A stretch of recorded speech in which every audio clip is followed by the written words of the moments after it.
Hi viewers, this is doctor Shilpa. నేను ఈరోజు చెప్పదలుచుకుంది ఏంటి అంటే స్పర్మ్ అనేది ఎంత జీవితకాలం ఉంటుంది, స్పర్మ్ ఎంతసేపు ఫీమేల్ రిప్రొడక్టివ్ సిస్టంలో అంటే ఫీమేల్ జెనైటల్ ట్రాక్ట్లో లైవ్గా ఉండగలుగుతుంది, ఈ విషయం చెప్పదలుచుకున్నాను. యాక్చువల్లీ స్పర్మ్ది లైఫ్ స్పాన్ ఎంత అంటే దాని లైఫ్ స్పాన్ జీవితకాలం, స్పర్మ్ది జీవితకాలం వచ్చేసి 72 hours.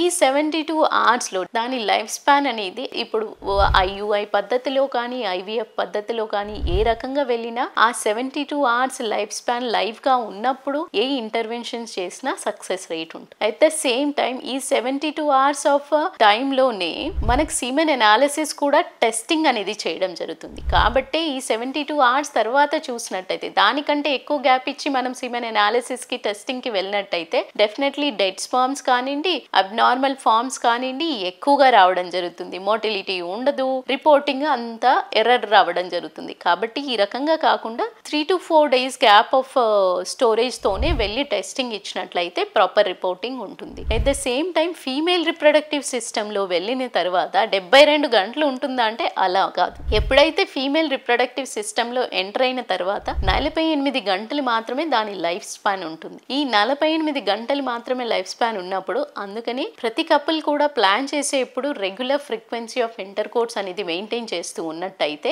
కన్సెప్షన్ కి ఈజీ అవుతుంది. Oocyte the 24 hours. ఆ ఊసైట్ 24 hours లో ఈ 48 hours of sperm life span అనేది మ్యాచ్ అయినప్పుడు మాత్రమే కన్సెప్షన్ సాధ్యం అవుతుంది. సో ఈ చిన్న విషయాన్ని మీరు తెలుసుకొని మంచి regular frequency of inter course maintain చేస్తూ ఉన్నట్టయితే కన్సెప్షన్ దాంతటది స్పాంటేనియస్ గా కూడా ఏర్పడవచ్చు. Thank you.